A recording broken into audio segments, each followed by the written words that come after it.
kembali dengan saya Maya Dewi di Toya Yoga Studio.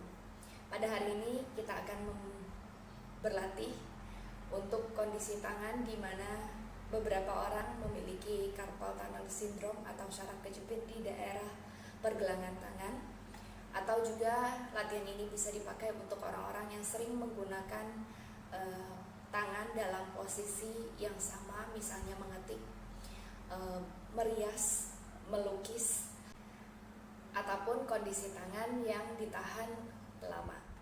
Carpal tunnel syndrome atau sering juga disebut CTS ini juga sering terjadi pada ibu-ibu hamil. Jadi latihan ini bisa membantu untuk orang-orang yang memiliki cedera ringan, tidak terlalu berat pada area pergelangan tangannya. Dan ini juga disarankan dilakukan untuk orang yang memang sehat. Jadi jangan menunggu sampai sakit dulu baru kita melakukan latihan ini. Oke, latihan untuk daerah pergelangan tangan yang pertama bisa dimulai dengan kita bawa tangan kita ke depan, meregangkan kelima jari tangannya. Bayangkan Anda seperti sedang mendorong dengan tapak tangan Anda ke depan. Dan kemudian regangkan 5 jari tangan Anda dan rasakan daerah sini ada tekanan dan daerah sini ada regangan ya. Dorong ke depan, lalu perlahan-lahan coba kempiskan atau kecilkan regangannya menjadi disatukan, lalu regangkan lagi ya. Menarik nafas dan hembuskan nafas. Oke. Anda boleh melakukan ini beberapa kali dan jangan sampai ada rasa yang terlalu sakit di daerah sini. Jadi kalau Anda menekuk dalam dan itu menjadikan ada rasa sakit yang menusuk, Anda boleh menguranginya sedikit dengan membawa tangan Anda lebih ke depan. Kemudian kita akan menekuk tangan kita ke dalam dengan posisi punggung tangan menghadap keluar. Kita menggunakan jari-jari tangan yang lain membawa tangan kita ke arah dalam ya, sehingga rasa regangan di daerah punggung tangan di bagian luar pergelangan tangannya ya. Kemudian rilekskan kembali, ganti tangannya. Selalu melakukan dengan kedua-duanya ya, jangan hanya misalnya satu tangan yang sakit jadi yang satunya diabaikan. Oke, sama seperti yang tadi, yang ini juga didorong ke depan. Bayangkan tapak tangannya seperti mendorong sesuatu seperti itu ya. Jadi kita memberikan tenaga sedikit, memberikan dorongan ke arah tapak tangan kita. Dan kemudian jangan lupa untuk meregangkan dan menyatukan, regang dan satukan lagi ya. Anda boleh melakukan latihan ini beberapa kali. Kalau Anda merasa nyaman, lakukan mungkin 10-20 kali. Dan kalau Anda rasa memang saat itu sangat sakit, Anda lakukan yang sesuai dengan kebutuhan Anda. Jangan sampai justru mencederainya ya. Jadi coba dengarkan kembali, perhatikan kembali tubuhnya. Yang kedua adalah kita menggenggam atau mengepalkan tangan. Ada dua cara. Yang pertama adalah jari jempolnya ditarik masuk ke dalam dan kemudian 4 jari tangannya di arah luar ya.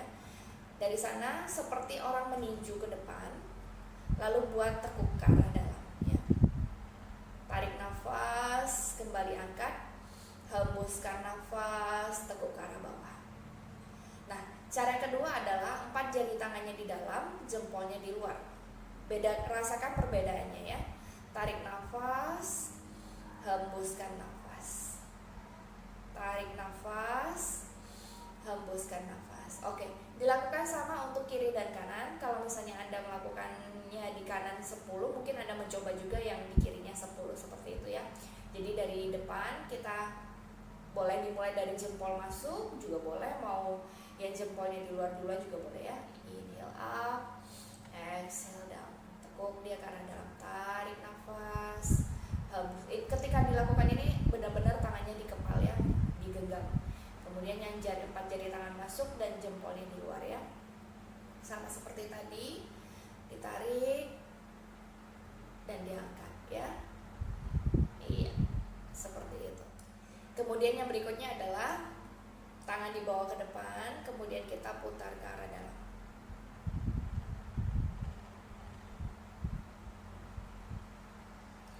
Lakukan hal yang sama juga untuk tangan kiri.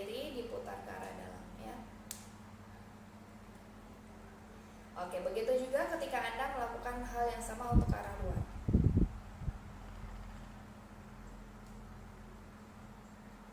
Oke. Ya, dan sisi yang satu lagi. Lalu Anda melakukan bersamaan kedua tangannya ya. Jadi kalau tadi satu, sekarang dua-duanya.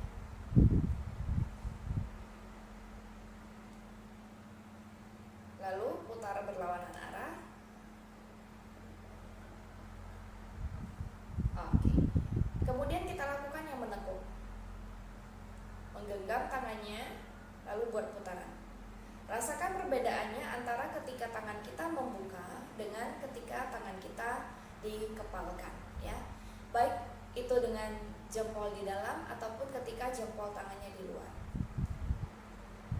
Sedikit perbedaan pergeseran tangan akan membawa dampak yang berbeda juga pada tarikannya atau regangannya ya. Oke. Itu untuk posisi tangan yang bisa kita lakukan di mana saja. Kali ini kita membutuhkan lantai atau Oke, kali ini saya contohkan dengan menggunakan lantai. Silakan tapakkan tangan Anda di bawah dan kemudian Anda memutar ke arah dalam. Hati-hati dalam melakukan posisi ini. Apabila Anda merasakan saat ini sudah terlalu intens, Anda boleh menguranginya dengan mendekatkan tangannya ke arah lututnya. Tetapi kalau Anda merasa ini posisinya kurang, Anda boleh menjauhkan sedikit, mengangkat bokong Anda dari tumit, lalu memundurkan bokong Anda ke arah belakang. Anda tidak harus menumpukan bokong Anda pada tumit Anda, tapi cukup Anda rasakan regangannya pada lengan bawah Anda ya. Jadi ketika melakukan posisi ini sekali lagi lakukan dengan perlahan-lahan.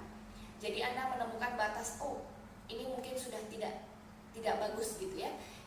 Berarti kita menguranginya sedikit. Tapi kalau misalnya ternyata oh ini masih oke, boleh kita lanjutkan kembali ke arah belakang ya. Oke. Kemudian posisi berikutnya adalah dengan punggung tangannya.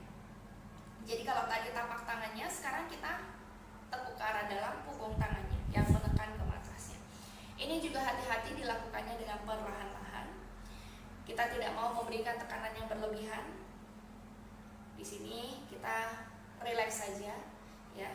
Jangan bertumpu sepenuhnya pada tangannya, tapi kita menggunakan badan kita untuk menahan sedikit badan kita, menggunakan otot-otot tubuh kita ya. Iya. Lalu perlahan-lahan kita relax. Lalu kita interlace tangan kita dorong ke depan. Ini adalah hal yang biasa sebenarnya dilakukan orang-orang, tapi kadang-kadang orang tidak menyadari bahwa ini memberikan manfaat yang sangat baik ya. Dorong ke depan, lalu kalau misalnya masih oke, bawa ke atas kepalanya, dorong ke atas. Bahunya kalau bisa tidak terlalu naik, tapi kalau misalnya harus naik juga, dorong saja ke atas. Kita regangkan tapak tangan kita ke arah atas. Oke, kembali kita turunkan. Nah, kita mempunyai kebiasaan antara tangan yang satu di atas dengan tangan yang lainnya di bawah ya. Jadi coba kita ganti yang mana yang biasa dan mana yang tidak. Lalu lakukan sekali lagi dengan tangan yang berbeda. Kembali dorong ke atas. Iya, cukup. Oke. Dan kemudian kita dorong ke depan. Iya. Lalu Anda boleh kepal buka, mengepal dan buka. Anda boleh bergantian antara jempol di dalam dengan jempol di luar. Rasakan regangan-regangannya. Iya, dan kalau Anda rasa sudah lebih nyaman, Anda boleh meregangkan tubuh Anda dengan nyaman. Lalu Anda kembali beraktivitas. Semoga latihan ini bermanfaat. Salam dari saya kembali. Terima kasih, sampai jumpa.